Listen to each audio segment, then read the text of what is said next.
There are no perfect parents, but I have noticed this list that I'm going to share today with you. It seems to happen with all of our imperfect parenting. We try to be intentional, but it's going to be imperfect. We're not going to get things right. And it also comes out of homeschool families, no matter the style of homeschooling that they have. Welcome to Little by Little Homeschool Podcast, where you'll learn tips and strategies that will empower you to home educate your children.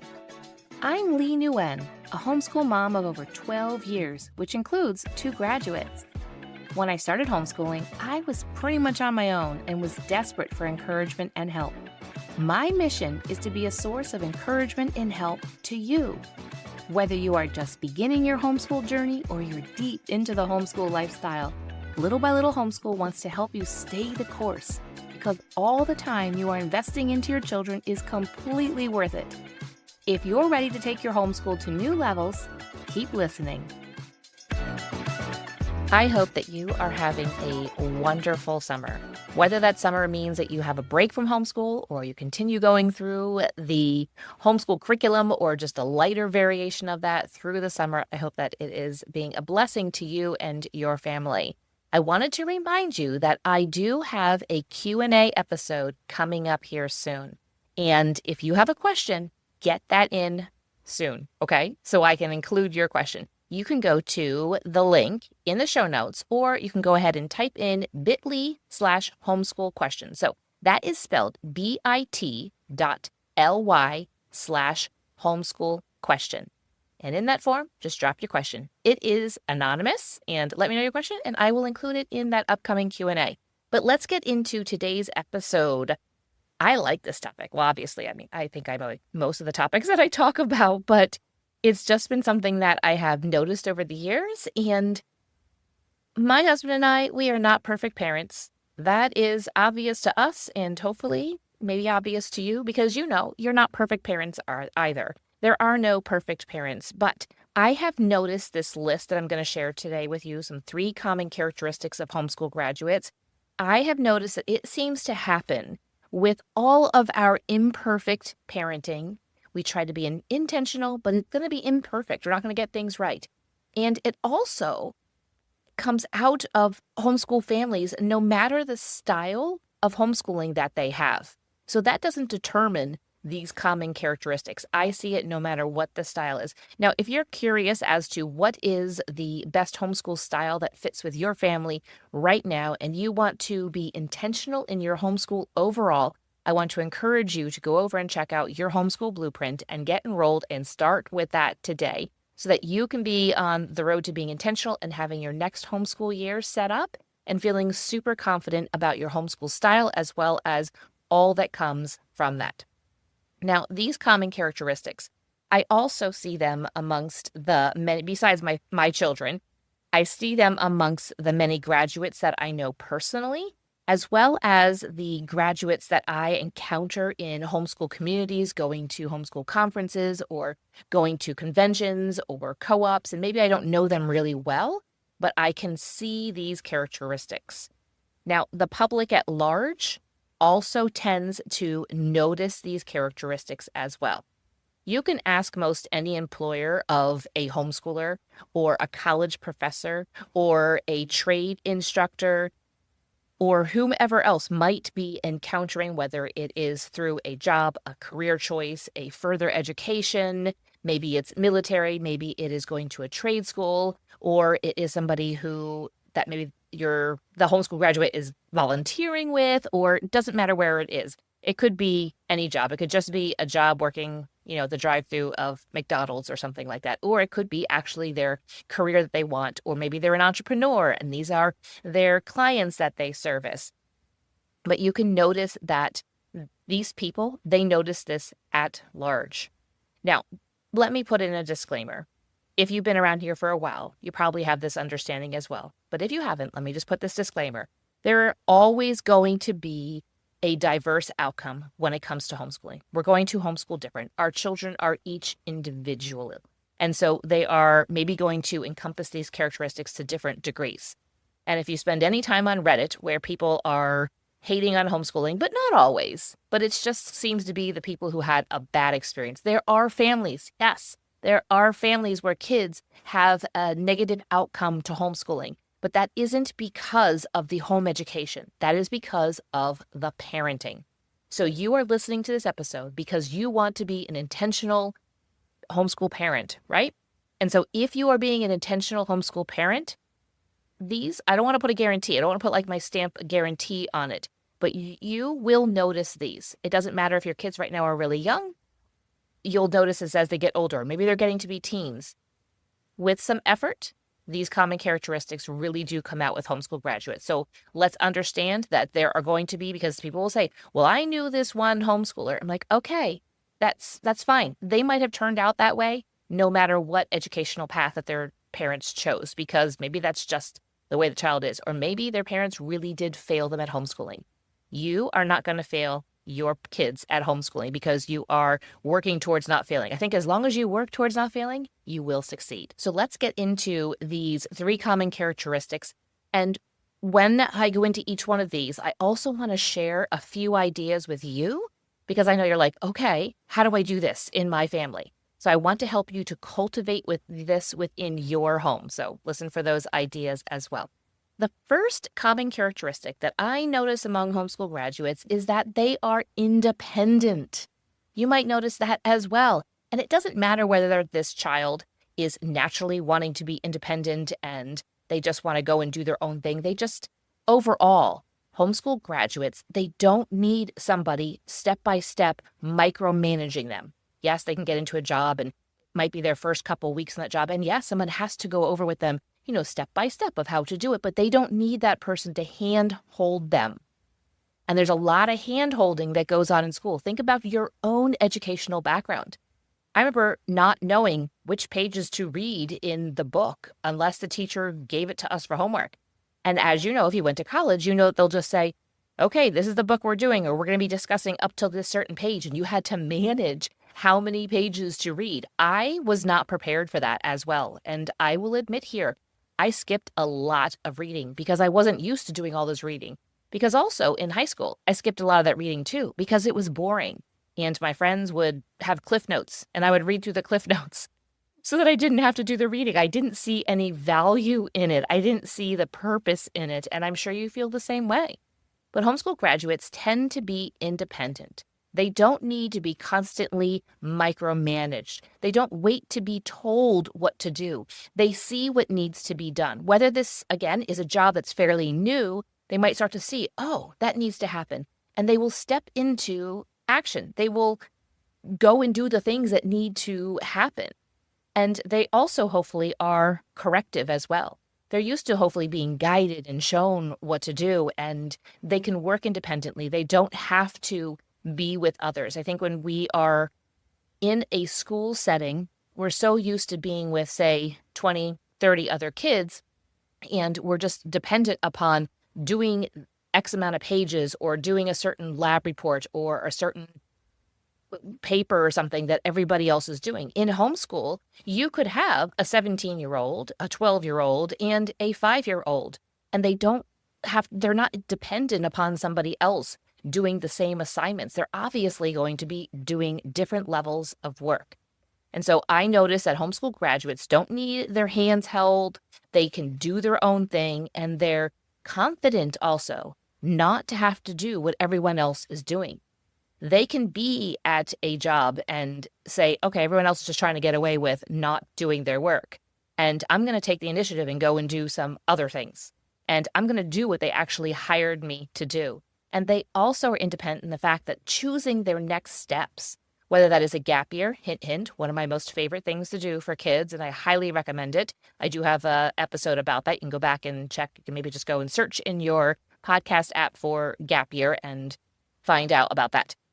But they are independent in doing what is the next step that is best for them. And this doesn't mean always in a job. It's overall in life. It's not saying, well, I have to go do this now because this is what everybody else is doing. So how do you foster that independence? You do that through homeschooling and giving them independence with their work without standing over their shoulders. I, of course, have an episode about this as too. how to raise independent, we'll say students for lack of a better word. But you can foster that independence by giving them independence. Now, there are times we have to kind of pull it back and then reorient them and say, okay, we're not being super independent with, like, you're not being trustworthy. Typically, that is what happens, is trying to grow that character trait of trustworthiness, and then this characteristic of independence will come out. And so you can give them independence when it comes to their schoolwork, but it's not just schoolwork. We know that homeschool is all-encompassing. So when it comes to chores and ways they help out the family, maybe volunteer opportunities or the way that they help out in the community, just look for ways for them to do things on their own. You know, the little 2-year-old, 3-year-old, I do this by myself. Okay, keep that in mind, even as they get older. With the 15-year-old, keep in mind, I do this by myself. They're going to say it a little bit better than that. But what can they do by themselves? Let them do it by themselves, even if they fail. As long as they're not in some type of danger, let them do it by themselves. The second common characteristic is that they are dependent and reliable. They can show up on time.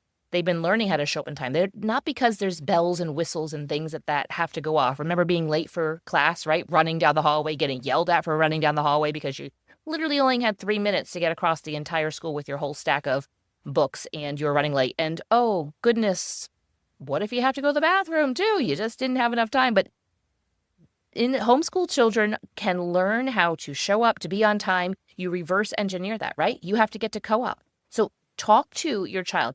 Well, we have to be at co-op by 9 a.m. It takes 15 minutes to get there. So that means we need to leave by at least 8:45, but we also need time to park, to empty the car, to maybe put our stuff somewhere, maybe in the hallway or in a lunch area. So let's count back some time. And so an idea on teaching them how to be dependable and reliable is to show them why it takes this much time.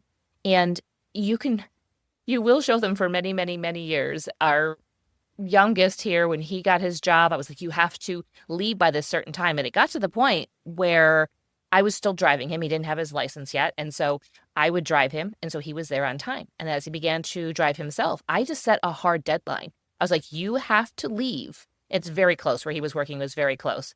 10 minutes was way more time than he needed. But I was like, you need time to park your car. Whereas when I'm dropping you off, you get front door service and get to walk right in. You have to park your car. In the winter, maybe it's a little bit harder because all the parking spaces aren't fully plowed out and you have to then walk in. And so it requires that if you want to drive yourself, so some nights he worked at like 5:30. I was like, you are pulling out of our driveway at 5:20. If you are not, then I'm driving you for the next week. And when you have your license, you don't want your mom driving you. So therefore, he learned to reverse engineer that time and get out on time. But they're dependable. They're reliable. They show up. They show up when they say they're going to do something, they go and do it, whether they want to or not. And so we can show our kids, there's sometimes things that you probably volunteer and say you're going to do for somebody, and it gets to that day and you're like, wow, I really don't want to do this because it's going to add more time, more stress. And you say to I don't feel like doing this. My feelings don't dictate what I do. I do this because I said I would. I told that friend that I would bring them a meal. I told that friend that I would come and pick up their child for co-op. I told this person that I would go ahead and do this. I told you, my homeschool child, I was going to do this.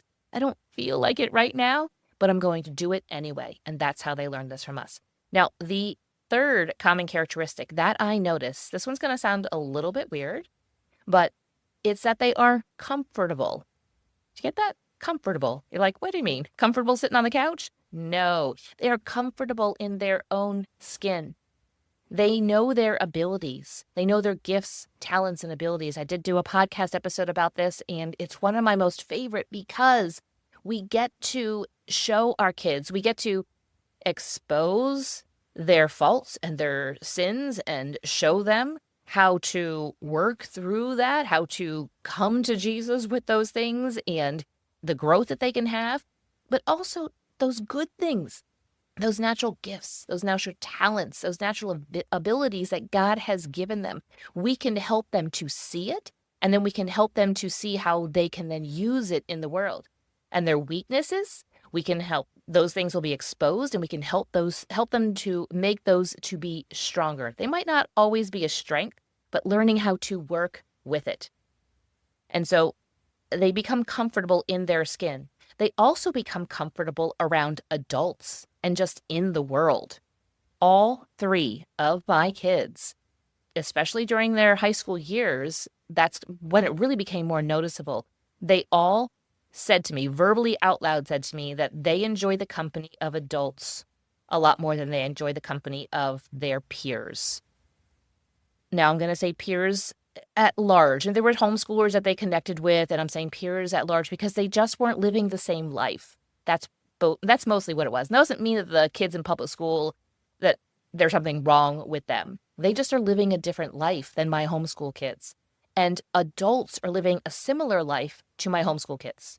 And therefore, they could relate to them much better. They enjoyed the deep conversations. They enjoyed talking about things more than just the weather. They enjoy just talking about real life. And so when they're comfortable in their skin, they're comfortable with adults, they're comfortable in the world at large, they feel comfortable to walk in and visit any church. My daughter and a friend went on an adventure for a weekend. They did like some crazy hiking, and they went to a church on that Sunday. They took the time to do some research on some churches in the area, found one that they felt was biblically sound, and they just went. They were comfortable to do that. Being comfortable to walk into any store, being comfortable to do business somewhere, to walk in and get a job, doesn't mean that that's uncomfortable in the beginning, but by the time they graduate, they should feel comfortable, or at least know to push past that discomfort. They don't have to, these homeschool graduates, they don't have to, we'll say in air quotes, find themselves. Because, for lack of a better phrase, they've already found themselves. They already understand their strengths and their weaknesses, their gifts, talents, and abilities. They understand they are a child of God. They understand how they can use the life that God has given them out into the world. Also, they're comfortable in the fact that they're not afraid to ask questions, and they're not afraid to answer questions. Have you ever been on some type of field trip where there's maybe your kids, the homeschool kids, and then everybody else is not homeschool, and there's some type of guide and they're asking questions? Who's the nerds that raise their hands? Yep, it's the homeschool kids. They're not afraid to answer the questions. They're not afraid to say, well, I know the answer. Why wouldn't I give the answer? Isn't that funny, right? Yep, I remember that with my kids. And then you go on a field trip with a bunch of homeschool kids, and the guides will ask a question, and like 20 hands go up, and the kids are ready to answer. They start yelling out. Some kids like don't even know to put their hands up yet, and all these kids will answer. And it is without fail that guide will say, wow, this is a lot different than giving tours to other groups of kids. So it's kind of funny. But some ideas on helping them to feel comfortable in their skin is getting them out into the world. Your 8-year-old obviously is going to be different out in the world than your 15-year-old. But it is growing that. It is taking them along with you to go and do the things. Yes, it takes longer. But guess what? You are preparing them for when they are out and when they launch. Your comfort right now is not important. Them learning how to be comfortable and how to function in the world. And I'll add this for especially for younger children, and especially then for our young women, comfortable in knowing how to navigate, being aware of their safety, being aware of danger. Now, that doesn't mean that can't happen for boys, but especially like teens. I'm like, good luck trying to kidnap one of my teenage boys, but still my daughter, and have taught her how to be aware of the situations, but be comfortable, but not too comfortable, so that you don't let your guard down too much. Okay, we're getting into a whole other topic, but these are just 3 common characteristics that I have noticed, and hopefully these have given you some ideas. So first is that they are independent. Second is that they are dependable and reliable. And third is that they are comfortable. All right, friend, I have some great questions that I'm going to answer at the Q&A. But guess what? I'm missing your question. So go to the link in the show notes, send in your question so that I can be a part of the Q&A that I have coming up really soon. Thank you for listening, friend. I'd love to connect with you more. You can find social media links in the show notes, and share this episode with a friend who could use a boost to her homeschool. See you back here real soon.